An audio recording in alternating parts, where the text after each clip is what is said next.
We're now going to ask Katrin if she will continue and take us into the 19th century. And Katrin Schröder is the garden curator for Babelsberg, RheinsbergKatrin. She's also the curator of garden monuments. And she's going to talk on the steam engines in the 19th century with examples from Potsdam. Katrin, can I ask you to take the floor? Yeah, thank you very much. I'm going to start the screen sharing. So that has worked. And it's not in the PowerPoint mode. We see the whole power. Yes, there it is. Thank you. Okay. Thank you very much. Right. Well, the small city of Potsdam, which is near Berlin, is surrounded by lakes and bodies of water. However, when King Friedrich II, called the Great, made Potsdam his residence, which was 1740, and began laying out Park Sanssouci, he placed the palace on a hill some distance from the river Havel. The park therefore had no direct access to water. In this speech, I will first show how all the efforts to establish irrigation facilities for the park failed in the 18th century. And it was only with the technical innovation and industrialization, in particular the steam engine, that the pumping of water into the Royal Potsdam parks became successful. The second part of my speech will be about that. In the third part, I would like to take a look at our current discussions about irrigation and water retention in the garden landscape in view of the current climate challenges. So, the failed water project in the 18th century. King Friedrich II wanted water features, and of course he wanted a great fountain, as we have heard before, and he therefore commissioned to construct the water supply the Dutch master builder and carpenter Johann Bouwman and the Dutch gardener Heinze from Amsterdam. I read in the announcement of this conference that Dutch hydraulic engineering know-how was very highly developed and was something like an export hit for Europe. The Dutch had a reputation for being excellent hydraulic engineers. On the other hand, it is unfortunately wrong to conclude that every Dutch person is an expert in hydraulic engineering, as we will see. Bouwman and Heinze were good experts in their own field, one a carpenter and the other one a gardener, but they were no water engineers. Nevertheless, the Prussian king entrusted them with a task. After considering various options, and they did consider the steam engine but didn't think about it any further, the decision was made in favor of a construction with windmills.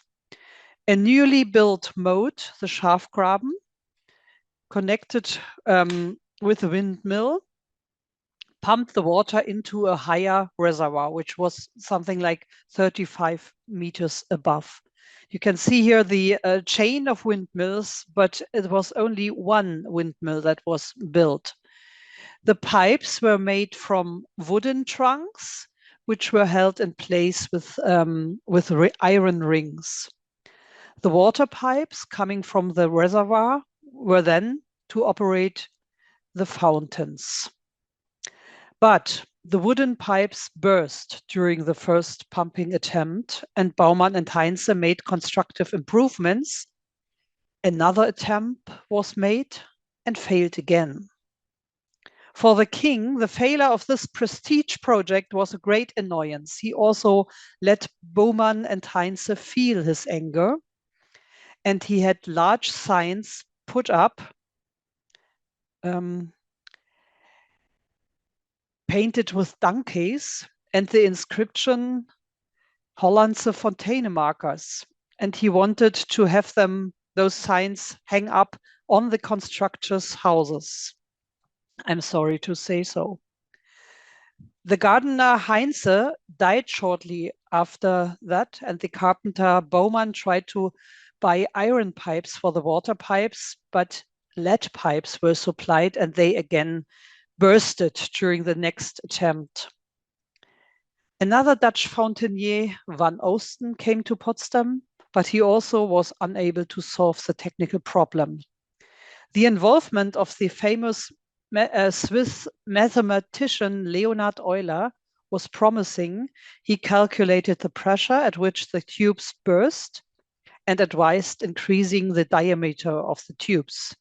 However, his advice was not implemented. 1754, a second windmill was built. Here, that's like the first windmill, and then we have the line to the upper hill reservoir, and the second windmill, which was supposed to strengthen it, the system. So after a few years, in 1745, a second windmill was built near the Lake Bornstedt, as it was now clear that the first mill could not produce enough water. And 1754, a test run with rain and snow water that was collected in the reservoir took place. This one single time, the fountains in Sanssouci Park down here would spring just for a few minutes. The project came to a halt due to the beginning of the 7 Years' War in 1756. And after the war, there were plans to resume the project, but these were not pursued due to the high costs. In 1786, the year of the king's death, the art mill, the first mill, burned down. The water project in Sanssouci had failed.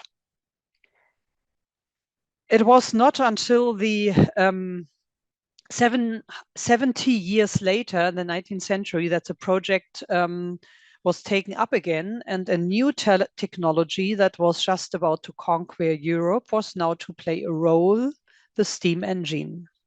The first joy garden in Potsdam, or near Potsdam, where a steam engine was built to irrigate the park, was the Peacock Island, the Fauneninsel, in 1824. The reason was a horticultural, a newly laid out rose garden needed irrigation. To place this technical innovation in the context of economic policy development, let's first have a brief look at the economic and political situation in Prussia at that time. 1813 was the end of the so-called continental system. Trading restrictions between the continent and England had been lifted, and cheap English products entered the continental market, such as woolen fabric and yarn. Continental states such as Prussia were trying, after the end of the Napoleon War, to catch up with industrial development.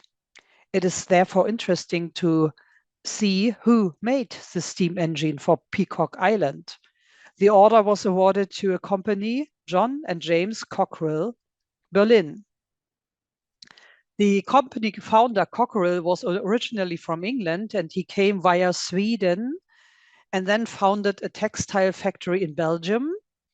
He bought Sereng Castle and built large engineering works there.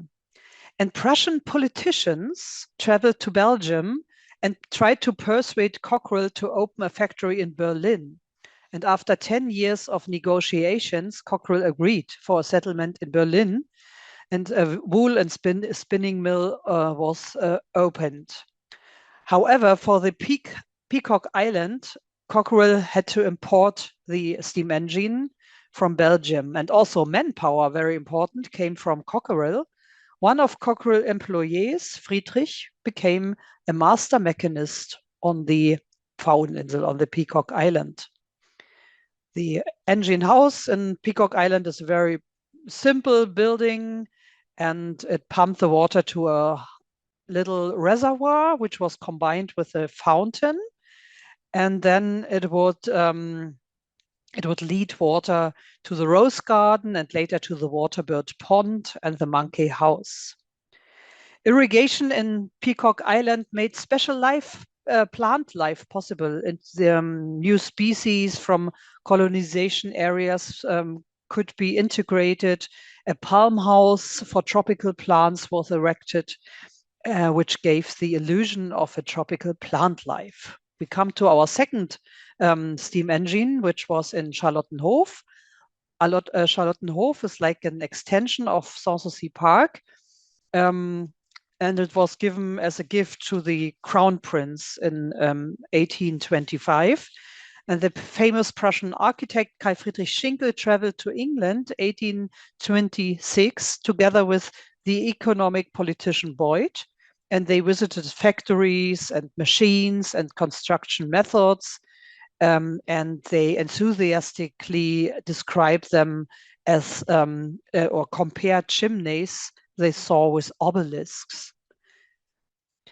The machine for Charlottenhof was a small steam engine, 6 to 8 horsepower, and the chimney was shaped like a column, so it looked a bit antiquish.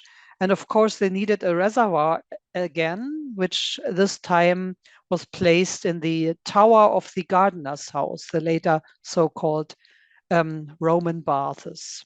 This steam engine does not exist anymore nowadays.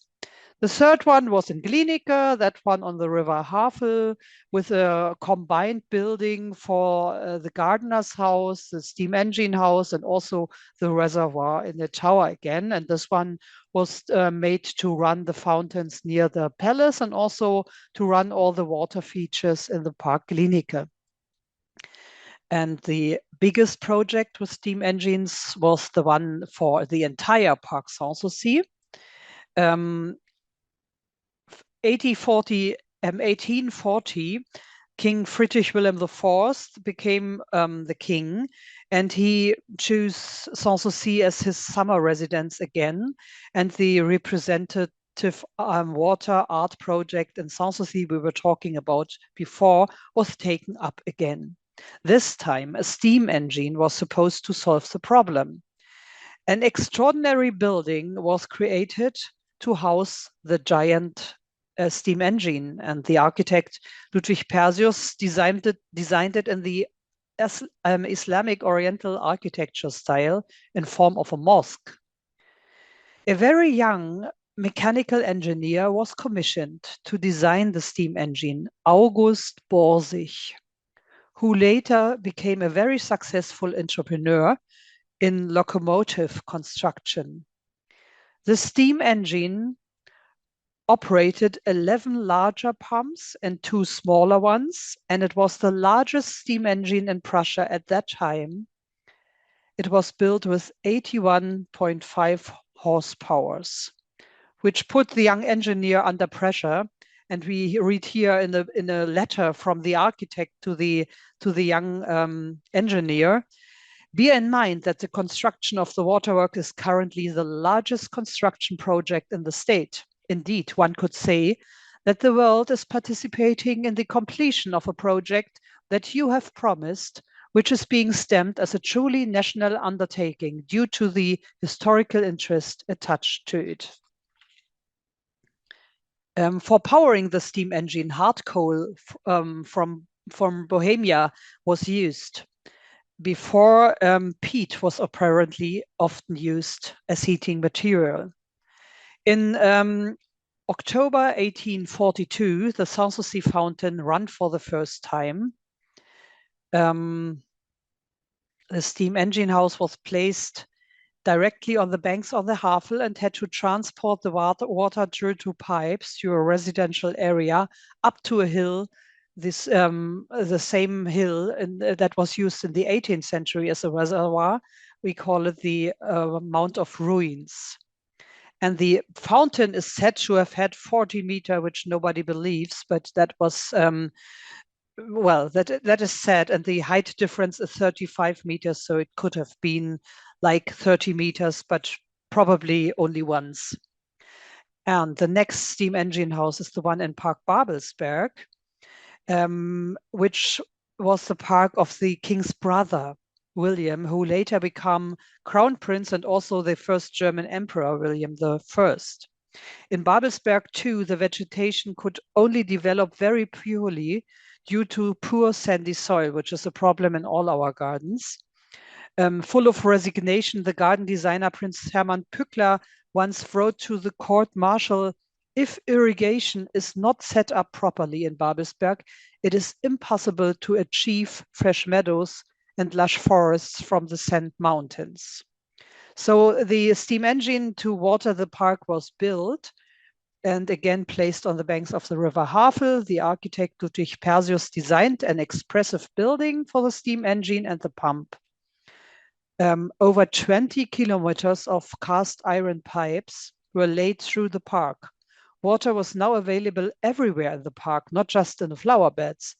Each red dot on that map show a possible water withdrawal point. The system also supplied water to artificial lakes, waterfalls, and fountains. A large fountain installed directly in the Havel below the palace. And that one is said to have surpassed the Sanssouci fountain. And so again, it's the question, who has the biggest one? We have another one, steam engine that watered the New Garden and the Pfingstberg Palace. This time the steam engine again on the bank on the river and the reservoir in the Pfingstberg Palace in the center of the courtyard, which is an interesting idea as well. So what happened to all those steam engines during the later times? Of course, in the 1930s, they were replaced by electrical machines. But then something very special happened during the time of the separation of both Germanies, because 3 of those pump houses were situated in the border zone. They were now surrounded by border fences, by watchtowers, by guard paths and automatic firing systems. This made access extremely difficult for the employees. In the New Garden, which is the upper one, the water reservoir and the pump, the electrical pump, were preserved to some extent over the 28 years of the inner German border. Although the Pfingstberg Palace, with its basin in the center of the courtyard, fell into ruin. The Babelsberg pumping station was shut down after an employee fled across the border to West Berlin.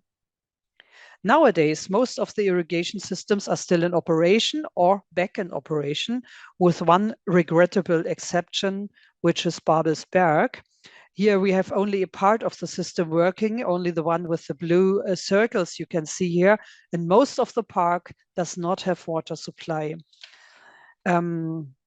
The nowadays system work with electric automated pumps, basically still in the same system. Most of the pump system is in use.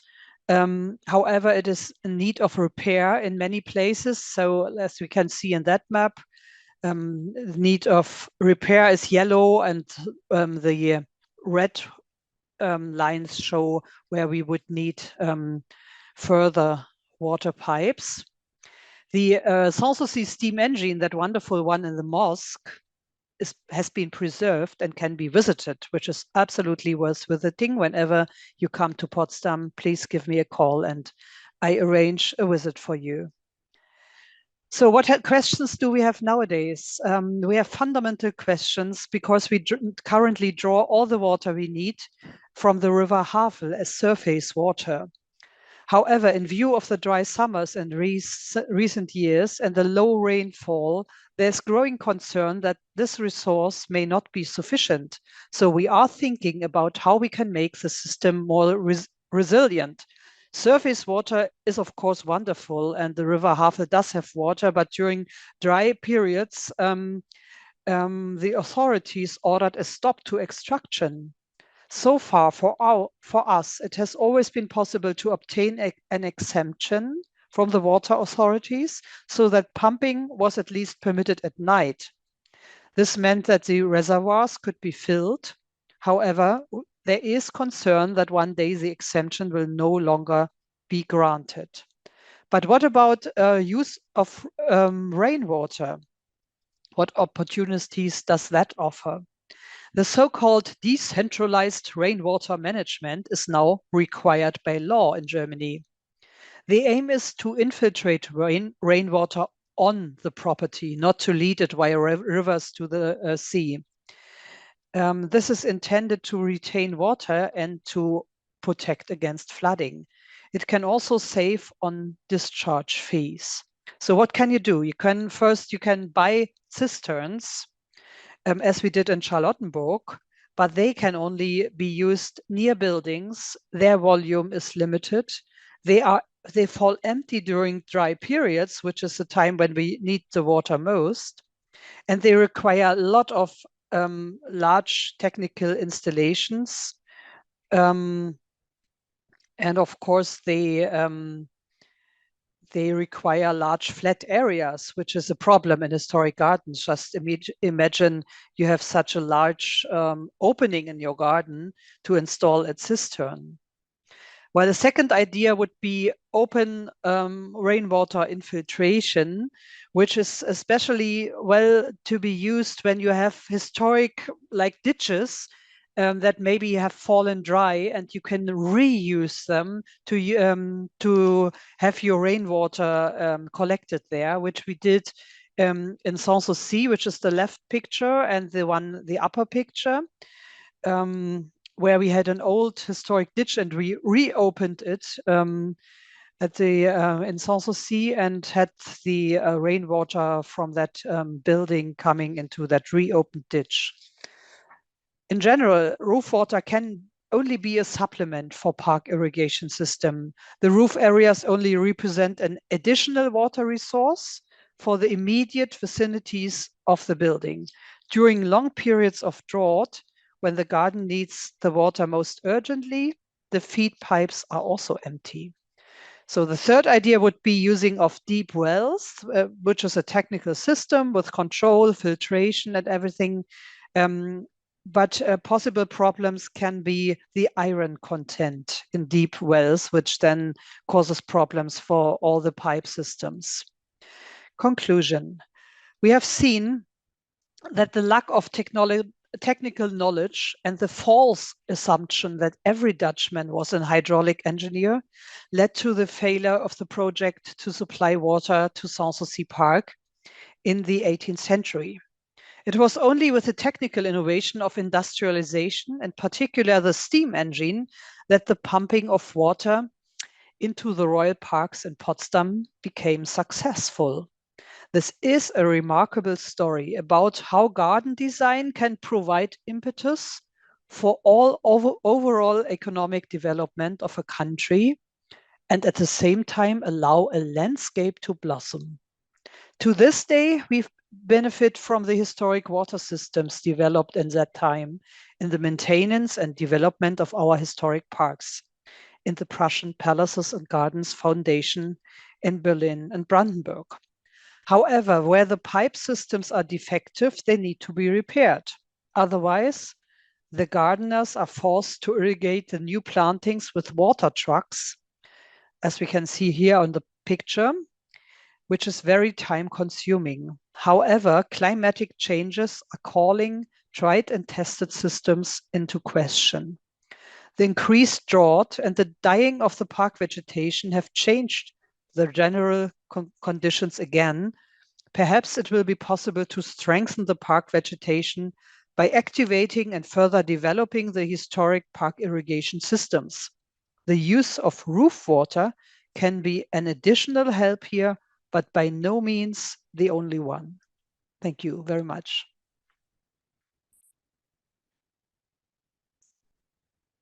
Thank you, Katrin. What a really nice contribution, also bringing it together with surface water, rainwater, groundwater all together. And I think you also make a very nice short introduction to some of the subjects we will deal with in the afternoon, like climate resilience, what can we do and how can we restore our water features. But at this moment, we are going to wrap up this morning session, and we would like to give some floor to some questions to the this morning's speakers. We already saw one question. I only see the last one now at the moment, but Jan Hovo is asking that he was very interested to hear that the Fountain at Het Loo has been running continuously. But how is this in the other parks in Potsdam and Versailles? So who would like to answer that question from Jan? Aletta? Well, I can only talk about Versailles, but I reckon it will be the Potsdam as well. But that's Katrin, I think, who knows the answer to that. But in Versailles, it was only when when the king was in the garden, they had the fountains working. So when he was not doing any active being in the garden, the fountains were just empty. So if he was to guide you around as a royal person, then the fountaineers would move between the fountains to turn them on and off. But when he left the garden, the fountains would be done, stopped, like you close the tap. Yes, so it's a reservoir, and so it's only there temporarily, and then after some time, all the water first has to go back into the reservoir before it's able to run again. Yeah. Okay, so that was it's all, yes, sorry, thank you. Yeah, it's all circular indeed. Yes. Yeah. And David, do you have so you were telling that the first engine was running with a reservoir on the roof of Hampton Court. Did that one run continuously, or was it also just in short breaks? Well, we don't know the answer to that. What we do know is that a series of experiments were carried out throughout the summer of 1701, but we don't know what those experiments consisted of. But there was a successful result at the end of the experiments. So it was very much trial and error, is my guess, trying different things. But we don't know actually any detail on that. Okay, so I just took away my image because with me it was flashing a lot. I don't know if you also saw that. So I'm just there in name, but I'm still here. So I don't know if there was also if this is enough for Jan. And otherwise there was this other question asking, like, if you're in a garden and you want to reconstruct the water systems, but you don't have any maps or whatever, how would you go about to the different speakers? How would you go about for the reconstruction of the pipes and the waterworks? Perhaps Willem, I can ask you to answer that one. Yeah. Probably it's a good idea to always to start with archaeology. Garden archaeology has developed over the last decades, and for instance at Het Loo, many pipes and also a drainage system was discovered. The drainage system was ignored in the 1970s and early 1980s, but during the second reconstruction of the garden from 2007 onwards, we also found parts of this drainage system, and well, it helps to understand the garden. And if you want to reconstruct such a thing, so I think this is archaeology is a good help. Sorry. So, is there anybody else who would like to contribute to that question? Perhaps David can share some lights how to proceed. Katrin has raised her hand for this, Renske. Okay, sorry, I couldn't see that. Katrin. Yeah, well, it depends on the material of the pipes, but in Babelsberg we have iron pipes, and they of course possible to detect on other ways rather than opening the surface. So that's we're very lucky to be able to look for them just by detecting them. Yes, and that's of course very good. That's very yeah, traceable with iron. I don't know how you call those things. And also here in the surroundings of Het Loo, in the impression of the landscapes, we can still find back the traces of the old waterways running into in the gardens. So that's one of the things we're gonna look at during the workshop. Is there anybody else who would like to contribute? Because I can only see a few of the participants. David, you had something to say? Oh, yes. One of the great technical innovations of the Versailles system was the use of cast iron pipes, which was necessary because of the huge pressure. But always in pipework, the problem is the joints. And of course, they don't have modern materials. So they used leather or rags soaked in grease or whatever. So it's the joints are the problem. So they invented a particular system whereby the end of one pipe sort of went into the next pipe, and then it's much more difficult with water to get out. So lead pipes, cast iron pipes were going to be the future, but I mean, wooden pipes are still being used in the 19th century. And certainly lead. I mean, all the waterworks at Hampton Court were in lead with brass stopcocks. Could you explain for me brass stopcocks? Yeah, well, you know, turning on and off. Okay, yeah. That was in always in brass. Yeah. Okay. So I hope that answers the question for, I think that was, actually it was a question from Mercy, it looks like. Lenneke, there is also one question specially directed to you, and it would ask, could you please explain again why horse manure was necessary for the pipes? Okay. Horse manure has the quality that as it decomposes, it gives out of heat for several weeks. So it was used to prevent the pipes from freezing. And there were quite a lot of horses at the Loo Palace, so they had manure enough to use. So that's the main reason they used manure in addition to leaves, to keep the pipes as warm as possible. Yes, and perhaps it's also good to mention that the Fontanier personally was responsible that the pipes wouldn't freeze or wouldn't That's right. get broke, because he had to pay for it themselves if they had to be replaced. So he had an extra motivation to really do his job in a proper way. Are there any more questions? There's two more in the Q&A, Renske.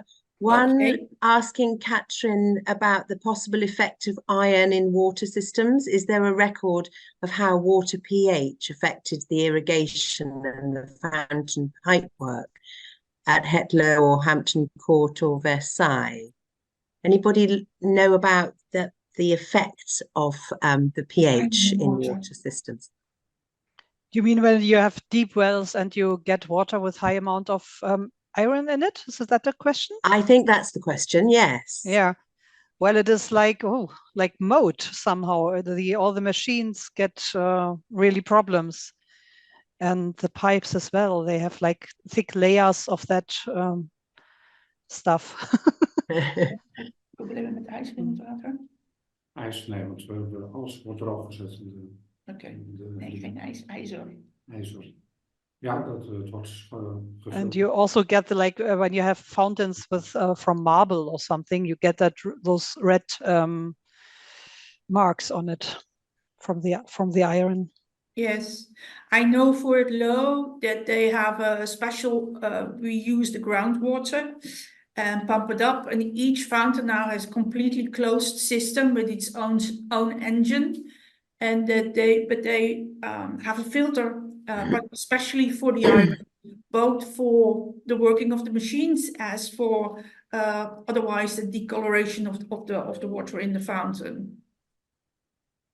But during the time of William III, that was not the case. No. If I may answer that question, William III had several creeks dug into what is now the Royal Park, and they searched for the right type of water. There are lines of iron in the soil here in the Veluwe area.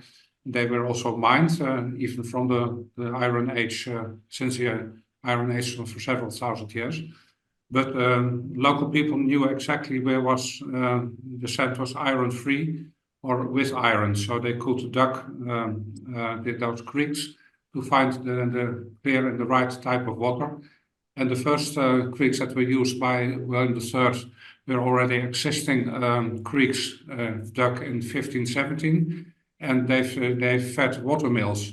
And you can imagine that it was not millers didn't like iron in the system as well. So these creeks were clean. So if this answers the question. I think so. For Jonathan, could you let us know if you feel that your question has been answered adequately? And otherwise, there's another question from Jan for, I think it's also Katrin. How was the joins done with wooden pipes? How would they join those pipes? Could you elaborate on that? We have no of those wooden pipes left, so we only know that they had iron rings, but I don't know if it was just to hold them or to join them. Probably both.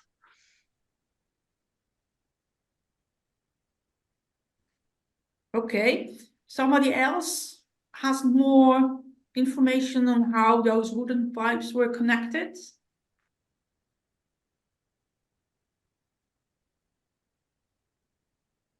I don't. Okay.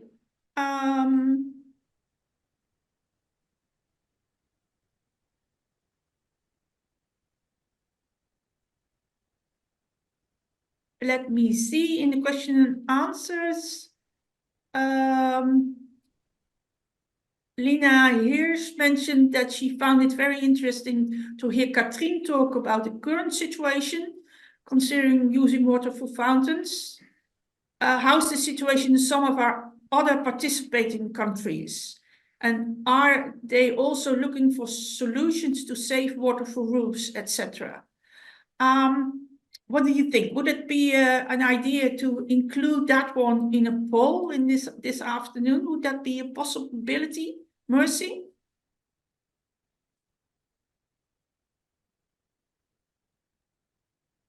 Yes, I think it would absolutely be a possibility. I will work on that and I will put it out over lunch. I think that's quite a nice time for people to sit and think about these things. Okay, thanks. Because I think otherwise, I think that's a question that will have quite a number of different answers also from all the other attendees. So, Kate, did you see any remaining questions that we should still address before we go to have a break? I think just Helen wanted a bit more detail about trying to find the underground systems and what archaeological techniques, apart from digging them up. So the only ones that I know of are geophysical analysis. So that's where you're actually looking with radar into the ground, and that would hopefully show up. This is where my ignorance is showing up. The iron pipes, but not necessarily the wooden or the clay ones. And then there's LiDAR as well, which is done from much greater height. This is where my garden archaeology knowledge ends. Does anyone have any more information about the actual remote sensing techniques that would show up irrigation systems? David. Well, it's really more of a warning, because a lead and the brass stopcocks are enormously valuable, and in any system, the likelihood will have been that they will have been recovered. So you may well not find any surviving pipework. You may just find the trenches for it. Yeah. Interesting. I hadn't even thought of that aspect. Steffi is nodding her head. This might well come up this afternoon in your talk, I think.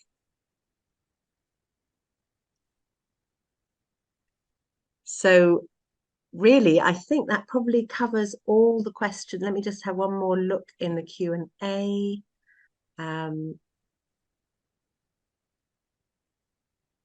Yes, I think we can probably stop for lunch now.